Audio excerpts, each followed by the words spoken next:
Ce 23 juin, le média taïwanais Star ET Today a publié une vidéo d'une scène chaotique d'Ive à l'aéroport. En fait, les filles se sont récemment rendues à Taïwan pour participer au concert The Prom Queens. Mais la scène de l'arrivée des filles à l'aéroport de Taipei a provoqué la surprise chez les fans. Dans la vidéo en question, on y voit le manager d'Ive bousculer un journaliste, qui le prend assez mal.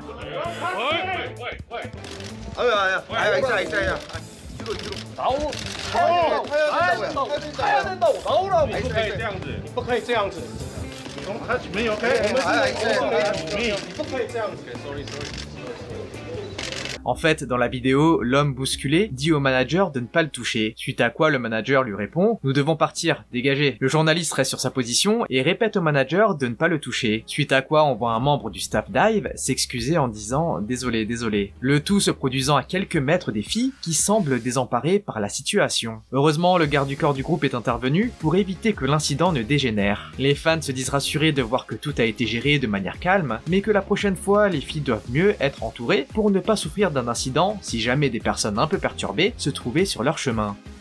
Comme on en a parlé dans la dernière actu, les fans de Taeyeon, d'habitude assez calmes et conciliants avec le label, ont décidé de protester de manière assez forte devant les locaux de l'ASM. Ce 23 juin, le fandom a envoyé plusieurs camions devant l'agence, afin de faire valoir leurs revendications. Et la protestation s'est maintenue le lendemain, avec cette fois encore plus de camions et même des protestations sonores ajoutées. En réponse aux camions de protestation projetant des bruits assez forts à l'extérieur, SM aurait déposé une plainte auprès de la police, et des voitures de police seraient arrivées à plusieurs reprises au cours de la journée. La société de gestion de camions a été questionnée par la police concernant la protestation, et cette dernière a confirmé auprès des forces de l'ordre que l'action n'était pas motivée par des raisons politiques. La société de camions a également confirmé que les protestations prendraient place à un horaire régulier, les jours de semaine de 9h à 17h, jusqu'à ce que SM présente des excuses directes pour sa mauvaise gestion. Après avoir été informé que les manifestations organisées à grande échelle doivent être enregistrées et approuvées par la police du district de Séoul, les fans de Taeyeon ont demandé à la police d'approuver légalement leur droit de se rassembler pour une manifestation organisée. La demande a été approuvée le 23 juin, ce qui signifie que les manifestations de camions organisées par les fans sont désormais légalement reconnues. Du coup, malgré la demande de la SM à la police de faire disparaître les camions, les forces de l'ordre ont décliné la demande, affirmant au label que les fans avaient le droit de protester. Par la suite, Taeyeon s'est elle-même exprimée sur Bubble et a admis qu'elle était au courant des protestations et qu'elle reconnaissait que les fans avaient des raisons valables d'être contrarié contre l'ASM, une situation pas très favorable pour le label.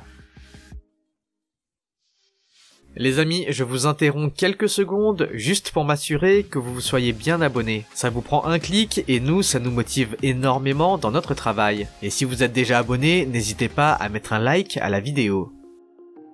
Attract, le label de 50/50, est également dans une position assez défavorable cette semaine. Ces derniers jours, l'agence avait partagé avec les fans faire face à une situation assez compliquée avec les filles. Après le succès international des filles avec le titre Cupid, tous les projecteurs se sont tournés vers les idoles. C'était d'autant plus intriguant alors que les filles proviennent d'un tout petit label, inconnu pour un grand nombre de personnes. Et du coup, en même temps du succès dont ont bénéficié les filles, certains professionnels de l'industrie ont vu une opportunité en elles. Et du coup, le label a rapporté que des forces extérieures avaient tenté de contacter les membres afin de les convaincre de quitter Attract pour les rejoindre et signer avec eux. Ce 26 juin, Jang Hong-joon, PDG d'Attract, a précisé les forces en question qui ont tenté d'approcher les filles. Dans sa déclaration, il affirme « Il semble que l'agence extérieure et Warner Music Korea soient liés aux récentes tentatives de débauchage des membres de 50/50 ». Le PDG a envoyé une preuve de contenu à Warner Music Korea le même jour et explique que l'agence externe avait approché Warner Music Korea faisant une proposition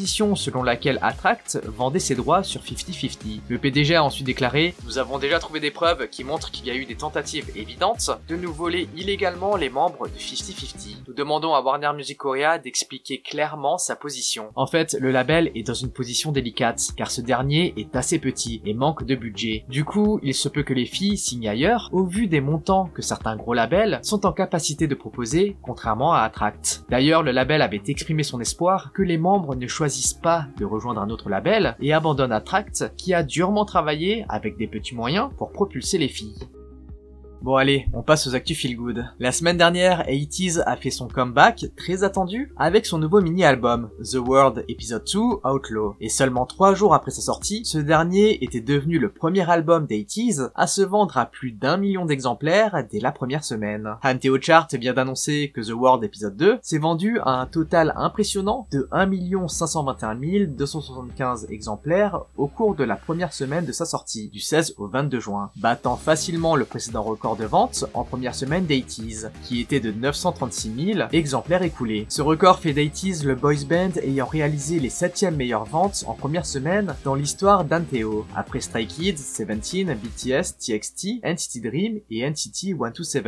Les 80s se disent fiers de ce titre et de voir que le band reçoit enfin l'attention qu'il mérite. Félicitations à 80s pour ce nouveau record personnel. Félicitations également à P1 Harmony pour sa dernière réalisation. Dans le classement Billboard 200 publié le 21 juin, le mini-album Harmony All In de P1 Harmony s'est classé à la 51e place. Du coup, l'événement marque la première entrée du groupe dans la liste des albums les plus populaires aux États-Unis. Le band a également fait sa propre apparition dans le classement Artist 100 de Billboard en se plaçant à la 35e place. Et finalement, le mini-album s'est également classé à la 3e place du classement World Album de Billboard et à la 8e place des classements Top Album Sales et Top Current Album Sales. Une étape symbolique dans la carrière des membres. Finalement, ce sont les Ones qui ont été ravis cette semaine. Sur Nightspan, un internaute a posté des photos des récents concerts de Twice, remplis de fans avec leur candy bong. Ces images ont été prises dans des salles pleines à craquer, ce qui a vraiment fait ressortir l'effet de masse du fandom. En fait, les tournées du groupe sont constamment comparées à celles d'autres groupes,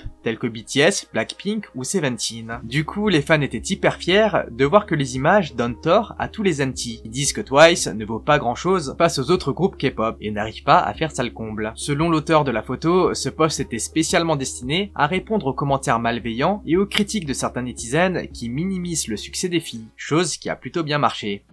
De son côté, Choi Ye-na continue à faire parler d'elle concernant son dernier comeback. Pour info, les netizens ont été hyper curieux de voir ce que nous réservait l'ex IZ*ONE pour son comeback, notamment avec son teaser sur le titre 8XX en collab avec Uki d'Idol. Beaucoup d'internautes se demandaient quel était le concept du titre, jusqu'à ce que ce dernier se révèle être une sorte de fausse diss track contre Olivia Rodrigo. Et si l'artiste a fait face à de nombreuses critiques pour ce choix, les attaques contre Ye-na continuent parmi les internautes. En fait, les netizens affirme que cette stratégie est malsaine. Ye-na utilise le nom de Rodrigo pour faire le buzz, en faisant passer la diss track pour un hommage à l'artiste. Certains traitent même l'idol d'attention seeker, qui surfe sur le buzz d'une autre pour se faire une visibilité. Les internautes critiquent également le manque d'originalité de l'artiste, qui est allé jusqu'à reproduire de nombreuses scènes, de trop nombreuses scènes selon certains. Parmi les commentaires en ligne, on pouvait lire « Elles sont à un âge trop similaire pour que Ye-na rende un hommage à Rodrigo. C'est du trolling de bas étage. Pourquoi utiliserait-elle le mot haine alors que justement elle l'adore? Je comprends ce qu'elle essaye de faire, mais fallait-il vraiment qu'elle aille jusqu'à ce point? Du coup, beaucoup pensent que le comeback de Ye-na sera un flop, au vu de toute l'attention négative qu'elle attire, avant même d'avoir publié le MV.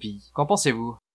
De son côté, Jennie a de nouveau attiré l'attention sur elle cette semaine. Avec ses débuts assez mitigés dans la série HBO The Idol, Jennie a tout de même réussi à consolider une certaine réputation d'actrice, recevant les éloges de pas mal de critiques cinématographiques pour ses performances. Et les compliments concernant l'acting de la membre de Blackpink se sont encore plus renforcés avec la sortie du 4e épisode de la série. L'épisode diffusé ce 25 juin est devenu viral pour une scène en particulier. Dans cette dernière, on y voit le personnage de Jennie, Diane, engagé une conversation avec Nikki, jouée par Jane Adams, au sujet de la signature d'un contrat avec son label. Et de nombreux internautes affirment que Jennie incarne à la perfection son rôle dans cette scène, tout en étant éblouissante dans une robe noire chic et ajustée. You will have access to every division and every person in every division of our company. That means we oversee your record. We pair you with the top producers in the industry. You'll have features on all the major streaming platforms, bumps in the algorithm, a full team of legal support at your back, merchandise, your face on t-shirts, multi-million-dollar marketing campaigns, access to the best venues across the globe. That means world tour. Dans une autre scène, nous assistons à un échange entre Jennie et Lily Rose Depp. La conversation porte sur le fait que le label de Jocelyn souhaite que Jennie signe avec eux et interprète le titre World Class Sinner à sa place. Et encore une fois, de nombreux internautes affirment que la scène est émouvante et met en valeur l'alchimie du duo. En ligne, on pouvait lire que Jennie avait livré une performance exceptionnelle qui a impressionné les fans. L'attente est grande et les fans sont convaincus qu'elle continuera à s'améliorer et à impressionner par ses talents d'acting dans les prochains épisodes. Cependant, ce n'est pas l'avis de tout le monde. Beaucoup disent que Jennie possède un acting assez pauvre et que c'est seulement les Blinks qui y voient un talent unique lorsqu'elle apparaît à l'écran. Et c'est afin de ne pas heurter la communauté, qui des fois se révèle être extrêmement toxique, que certains vont dans ce sens et n'osent pas critiquer les talents de l'idol. En fait, pour résumer, Jennie n'est pas si bonne, mais ce sont les Blinks qui surévaluent aveuglément la prestation de l'idol. Et d'ailleurs, certains disent que les récents propos des Blinks concernant sa collab sur One of the Girls confirment justement ce soutien aveugle et des fois insensé du fandom. Pour info, ce 23 juin, la chanson très attendue One of the Girls, dans lequel collaborent Jennie, The Weeknd et Lily Rose Depp, a fait ses grands débuts sur les plateformes musicales. Les performances vocales sur le morceau ont été hyper bien accueillies, avec The Weeknd délivrant une prestation captivante, mais aussi avec l'alchimie entre sa voix et celle de Lily Rose Depp et Jennie. One of the Girls a été bien accueilli par le grand public et s'est imposé sur les plateformes de musique numérique, ce qui a surpris bon nombre d'internautes. Car contrairement aux sorties musicales d'autres artistes, la chanson a été annoncée juste un jour avant, et même The Weeknd, par l'intermédiaire de ses comptes officiels, a précisé que le titre était une bande originale, spécifiquement dédiée aux téléspectateurs de la série, et qu'elle ne serait donc pas promue sur les plateformes, ni ne figurer sur aucune liste de lecture officielle de Spotify. Et pourtant, la chanson a fait ses débuts sur Spotify, enregistrant 1,432 millions de streams le premier jour, ce qui en fait le plus gros démarrage de Jennie en tant que soliste sur la plateforme, dépassant son précédent succès solo sorti en 2018. Et les Blinks n'ont pas hésité à partager la bonne nouvelle sur les réseaux et à célébrer le record de l'artiste. En ligne, on pouvait voir plusieurs fans parler du record de Jennie en solo, mais de nombreux netizens viennent corriger les Blinks. En fait, la chanson est une collaboration entre 3 artistes. On ne peut alors pas du tout affirmer que c'est une chanson solo de Jennie, d'autant plus que le succès est aussi largement dû à la fanbase de The Weeknd, qui est un artiste hyper reconnu à l'international. Mais le fait que les Blinks parlent de réalisation solo de Jennie vient en fait totalement éclipser la contribution de The Weeknd et Lily Rose Depp. Pour les Blinks, le succès est uniquement dû à Jennie, puisque le fandom appelle le titre un solo de Jennie, et non une collab. Certains disent même qu'à ce train-là, on pourrait parler de record solo avec des titres de Blackpink, puisque les Blinks ont décidé d'ignorer les autres artistes sur le titre, comme ils pourraient ignorer Lisa, Rosé et Jisoo. On pouvait lire en ligne, s'il y a 3 artistes sur le titre, donc un trio, comment on peut appeler ça un solo? Ce n'est pas sa plus grande entrée en solo, c'est sa plus grande entrée en tant qu'artiste en collab. Waouh, on en arrive à appeler ça un solo alors qu'elle n'a que 32 secondes de lyrics. En tout cas, les internautes semblent vraiment être à bout avec le comportement de certains Blinks.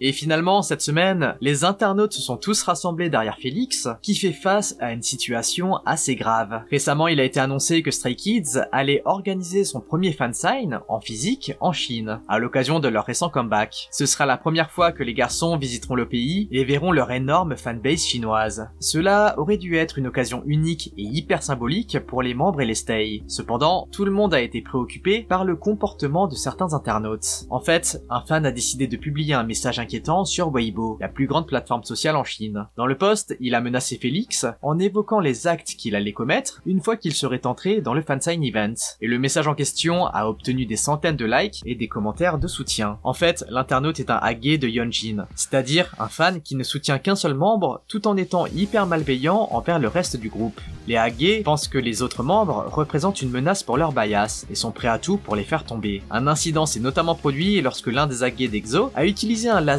pour tenter d'aveugler un autre membre pendant qu'il se produisait. Aujourd'hui, l'internaute sur Weibo menace de faire l'exacte même chose à Félix. Après avoir découvert les menaces, les stays ont commencé à faire du mass emailing à la JYP, demandant au label de prendre des mesures contre les menaces et de protéger les membres. Le hashtag ProtectFélix a fait le tour de Twitter et de nombreux internautes ont interpellé JYP pour son incompétence. Les fans espèrent que la société s'en rendra compte et prendra des mesures en renforçant la sécurité et en émettant un avertissement à l'encontre de toute personne représentant une menace pour les membres. Jusqu'à présent, le hashtag a été tweeté des milliers de fois et JYP n'a pas encore répondu, en espérant que rien de grave ne se passe durant le séjour en Chine, puisque le fansign event ne présente aucune sécurité pour les membres. Il est assez facile de se retrouver à quelques centimètres des idoles, même pour des personnes ayant de mauvaises intentions. Bon les amis, on se retrouve vendredi pour une vidéo spéciale et dimanche pour une prochaine actu K-pop. En attendant, lâchez votre like, abonnez-vous et activez la cloche. Allez, on se dit à toutes et bye bye.